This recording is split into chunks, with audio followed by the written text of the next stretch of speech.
Tēnā koutou te whānau o Auckland Unitarians. Tēnā koutou nā manuhere. No mai, haere mai. Haere mai ki tēnei whare karakia a te atua. Tēnā koutou, tēnā tātou katoa. Welcome to this space made sacred over the last 115 years by Auckland Unitarians. What has made it sacred is our respect for the dignity of each person in his or her free and responsible search for truth and meaning.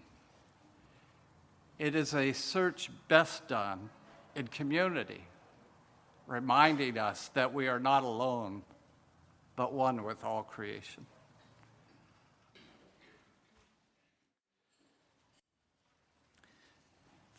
This morning's focus is on the meaning of life. This week, the meaning of life was, Waldo, let me finally finish a sermon. The printer is working again, and my computer has been replaced and is functioning. So that's my meaning of life today. But I thought there were people much better than I who could set the tone for this morning. So here's the meaning of life. Why are we here? What's life all about? Is God really real? Or is there some doubt? Well, tonight we're going to sort it all out. For tonight, it's the meaning of life.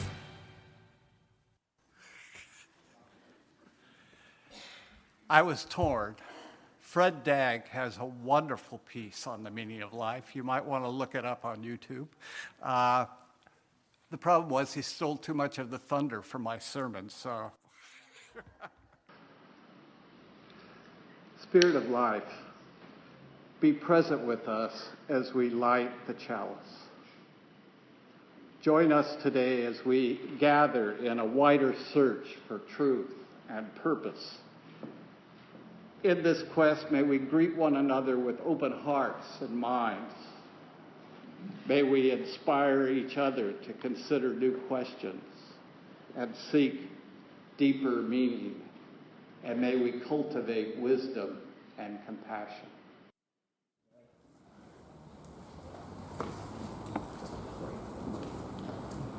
We had a meeting of the Peace and Social Justice Group last week. And the main item on the agenda was actually an update from Paul Henriques, who has been to Tonga recently as part of the dyslexia program that the church supports, in fact sponsors financially as well as technically. And a little detail, we now have 5 trained tutors in the Fawau library. There's Fawau Library is the only library on the island that is publicly available. It's run by an NGO, all volunteers, and they are interested in literacy and dyslexia and are supporting our initiative. They provide this space, have identified tutors, and in conjunction with Paul done the training, and it's going damn well. The previous involvement we had in Samoa, also with dyslexia, has been on hold for a while, in that there was total staff turnover in the schools we were dealing with, as well as in the Ministry of Education. And to put it bluntly, the ministry was not the most cooperative in terms of promoting dyslexia programs. It was seen as an add-on and not critical. I see Dave is here, so he may elaborate on the next item, which is the free pantry, which I understand has been constructed by David, painted by another person. Is it I've got me? it at the moment, painting it. Still on the I'm painting? painting. Okay. And that will be mounted in front of the church on the pole on the right-hand side shortly. By way of background, it's used to put It will provide dry foods, things that don't spoil, as well as other items that may be of interest to people in need. Next item, pyjamas. In the past, the church has supported a program, Pyjamas in June, to deal with winter clothing, particularly pyjamas, but also blankets and socks and hats. In the past, Brenda has run that. I understand Corrine is it's for foster going to be children. in charge. It's for foster children this year. This year it's for foster children, and I think if you want some detail on what's being done, talk direct to Corrine. We're looking primarily for new pyjamas for ages up to 17. So talk to Corrine. And a possible new project we discussed last week was to assist a group of New Zealand doctors who go to Nepal on an annual basis and run a medical camp for about 3 weeks. They fly in, provide everything in terms of what they need to support the local community. I'm in touch with one of these people, and I'm very aware through him that post-earthquake Nepal is in a mess. The aid that has gone in is focused mainly on the cities and the accessible areas, and not much is turning up in the countryside. So we're looking at seeing whether we can get one of these people to come and talk to us on a Sunday and raise funds to assist them in their efforts. I should stress that these doctors are self-funding and not attached to a government or government agency. Thank you.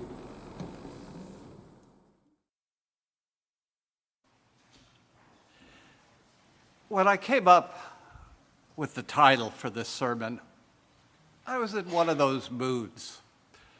Perhaps it was an upcoming birthday that had me in a reflective state of mind. But beyond that, it was off the cuff. I had definitely not thought it through, though, as I made the title a statement, like I had a clue as to what the meaning of life is, instead of a question.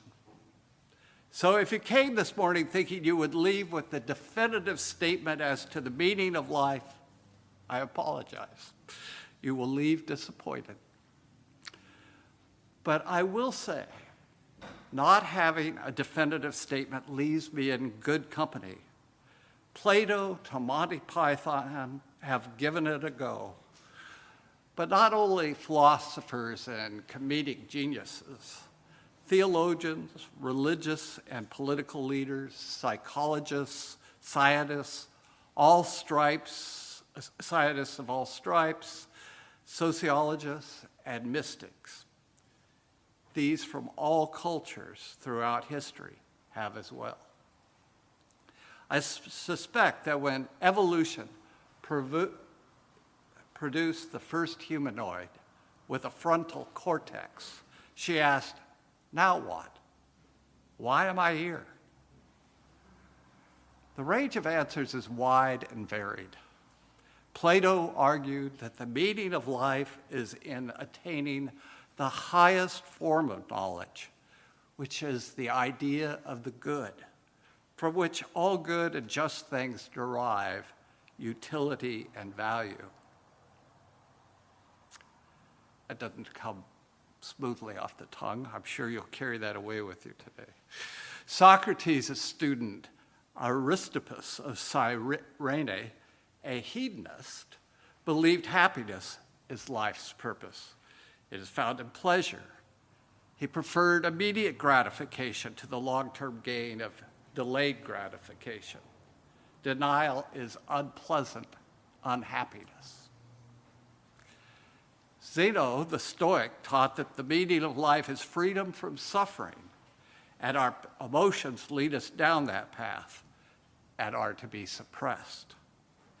Folks like John Locke, Jean-Jacques Rousseau, and Adam Smith found meaning for existence through labor and property. Friedrich Nietzsche, a nihilist, argued that life had no meaning.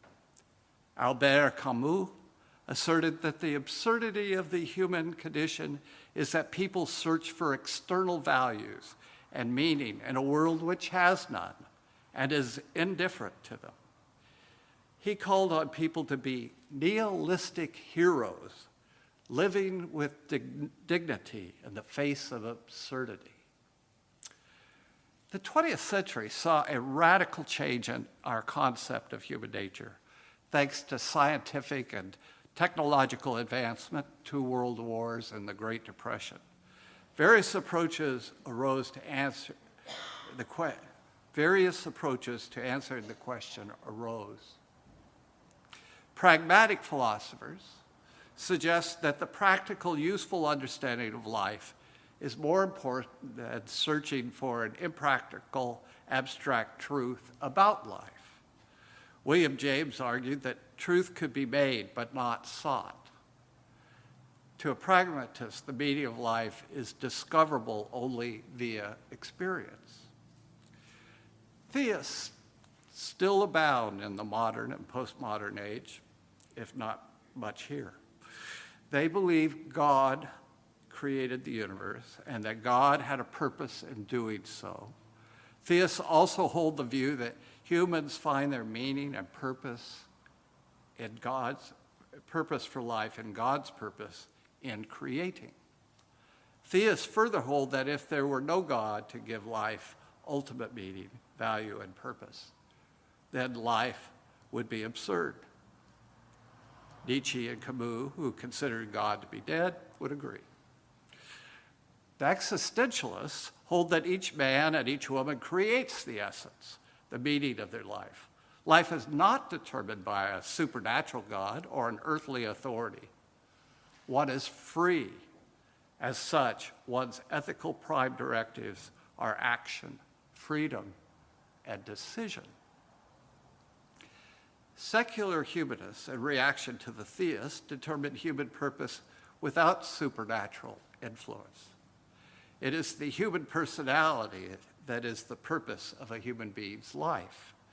Humanism affirms our ability and responsibility to lead ethical lives of personal fulfillment that aspire to the greater good of humanity.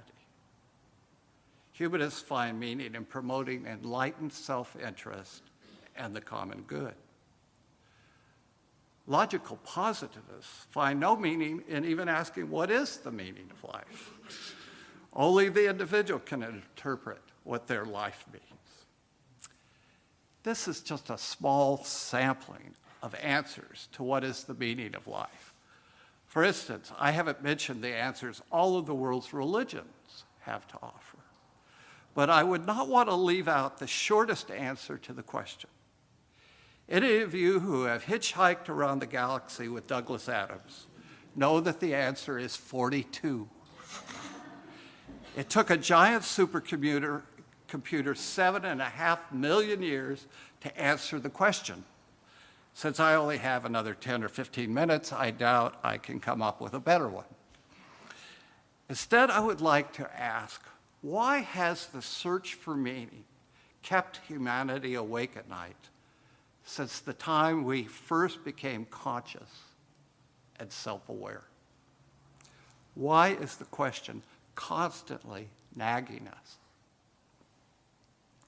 Certainly part of the answer is that we are the only living creatures, as far as scientists are aware, who knows we will die someday. We may not know the when, where, why, or how, but there is no doubt about our eventual demise. That certain knowledge generates anxiety, if not fear. It also raises the question of how to give meaning to the life we have before we are consigned to history. We need to believe there is some purpose to it all, unless we have committed ourselves to the nihilist worldview. That they might be right is one of our secret dreads. We want to leave some mark on the world that says this life, with all the joy and suffering it entails, mattered. But we have all seen that picture of the Milky Way with an arrow pointing to a small white dot on one of the outer arms of the galaxy that is 3,000 light years from its center. The caption reads, "You are here." It certainly deflates any self-importance we might feel. Feeling inadequate, we keep asking the question, hoping that some ultimate authority will give us the answer of how to live a life worth living that puts the lie to our insignificance. Without that authority, we are left to our own devices when we have to navigate our way through the myriad of decisions we have to make each day. What should I do? Should I do this particular thing or that particular thing? It is as if one were at a crossroads facing four possible options, and one thinks, what is the right thing to do? What is the right step to take? Many of us have a GPS on our phones and or in our cars now, global positioning systems that interface satellites with maps to locate where we are and how to get from where we are to where we are trying to get. In a clear, pleasant, mechanical voice, it talks to you, saying things like, left turn approaching 200 meters. Or when you take a wrong turn, it says, recalculating route, and sets you right back on track. And when you get to your destination, it says very satisfyingly, you have arrived. A GPS is all we are asking for when we raise the question about what is the meaning of life. Is that too much to ask for when seeking spiritual guidance? A clear answer to what is the meaning of life that tells us to make this particular choice or gives us clear directions for where we should go and how to get there.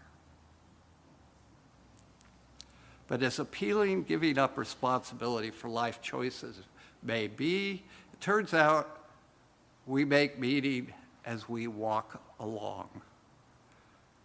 There is only choice. The choices we make, their consequences for our lives and relationships, what they say about us, and to what extent they enable us to live to the fullest of our capacity. Michael Lunick captures this truth in his poem called The Prayer Tree.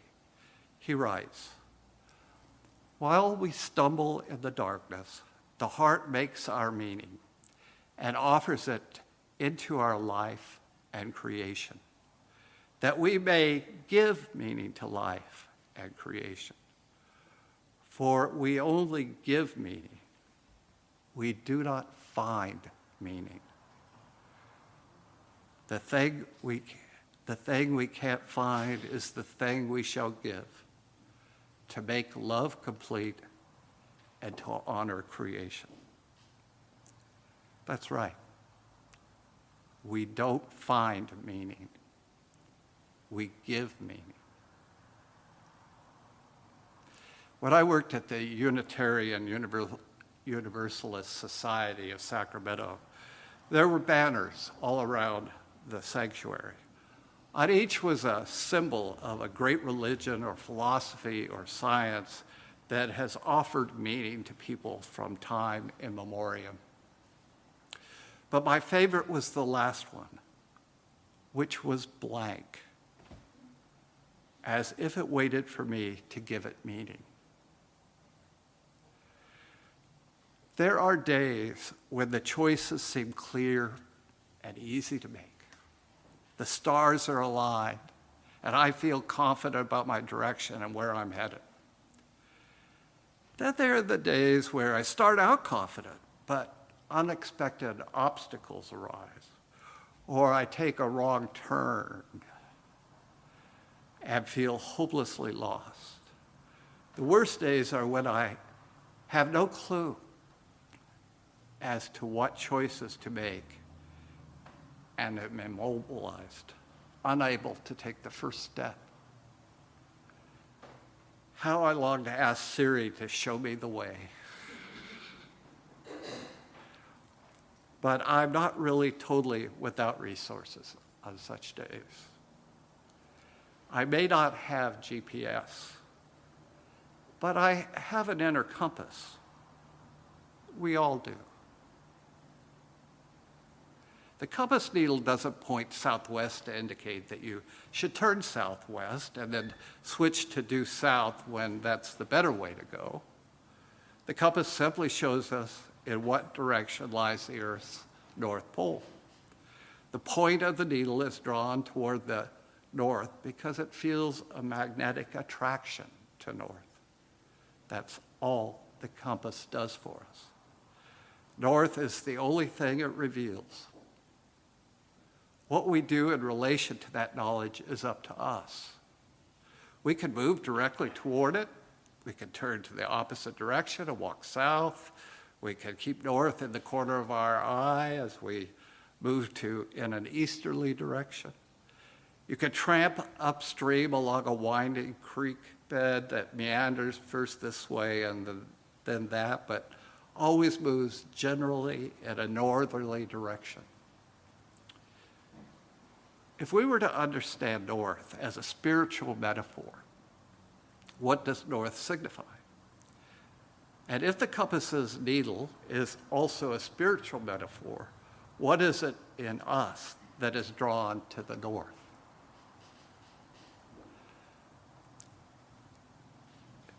Have a mini meditation.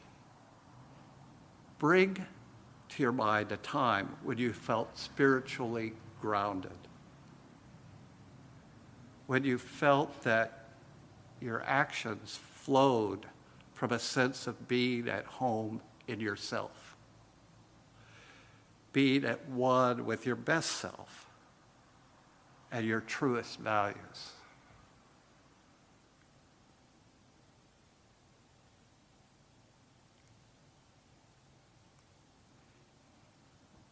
Can you play a scene out in your imagination, a scene in which you are spiritually centered? What happens to your breathing as you remember or imagine this? How do you feel in your body? In the scene, in your imagination, what is the quality of your interaction with others?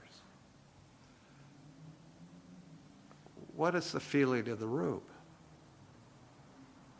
What emerges from your choices or your interactions?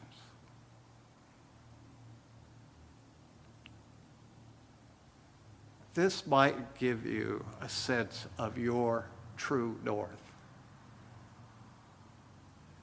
The question may not be, should I choose A or B or C, but rather, what happens when I move and speak and consider the situation from a place of my deepest spiritual centeredness?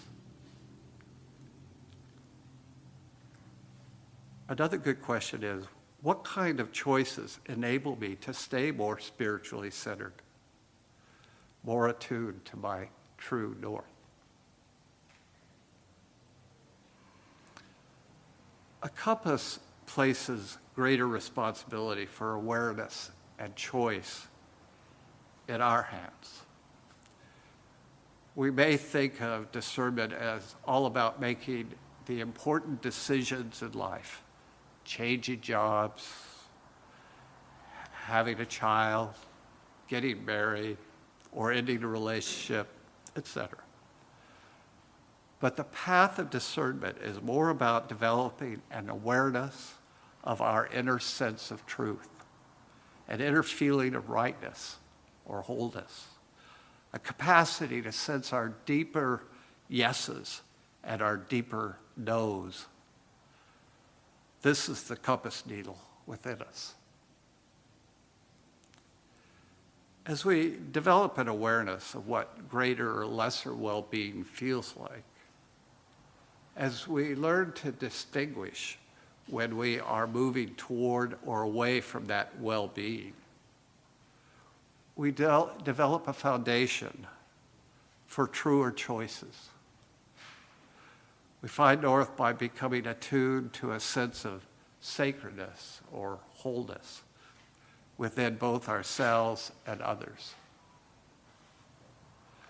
When we lose that sense of our true north or feel cut off from it, when we can't sense in which direction our wholeness lies, the choices we make may not be informed by what is best for ourselves or others. So I leave you with a different question that I began this with. What is the meaning of life? Instead, what is the meaning you will give life?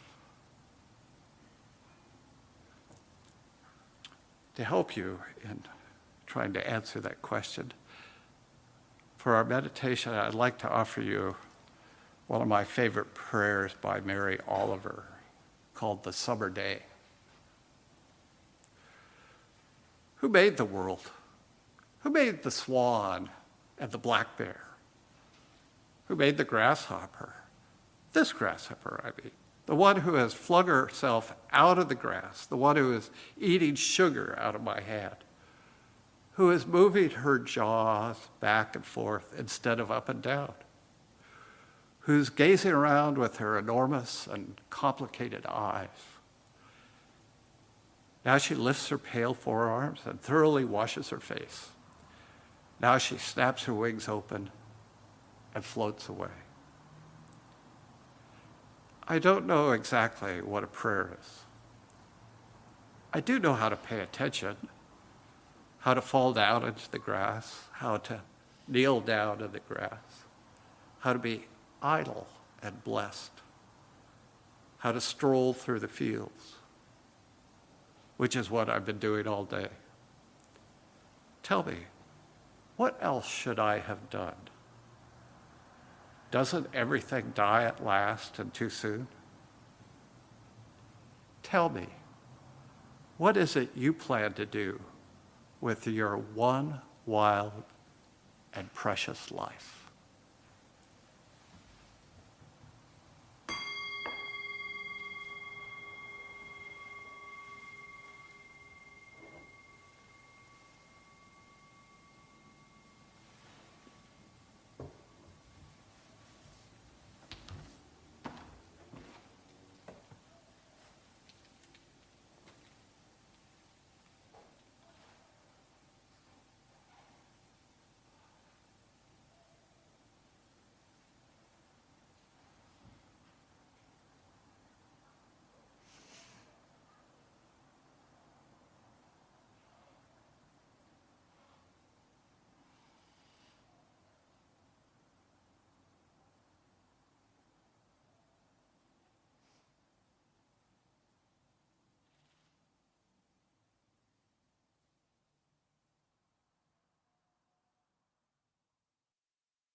Now for my closing words.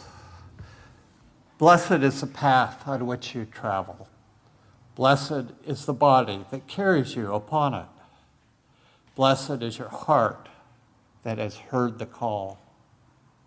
Blessed is your mind that discerns the way. Blessed is the gift that you will receive by going. Truly blessed is the gift that you will become on the journey. May you go forth in peace.